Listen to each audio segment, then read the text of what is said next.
na sebe ulogu da najavim jednog izuzetnog pjevača, po meni najbolje, mog prijatelja Šerifa Kornića.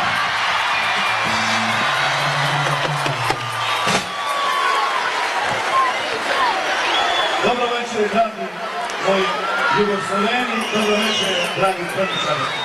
Evo ja sam se pridružio našem lijepom miru i ja mislim da vi znate da sam ja za mir i za Jugoslaviju. Živjeli vi meni i ja vama, živjela Jugoslavija. Hvala lijepo.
Oči su staro bilo, opijam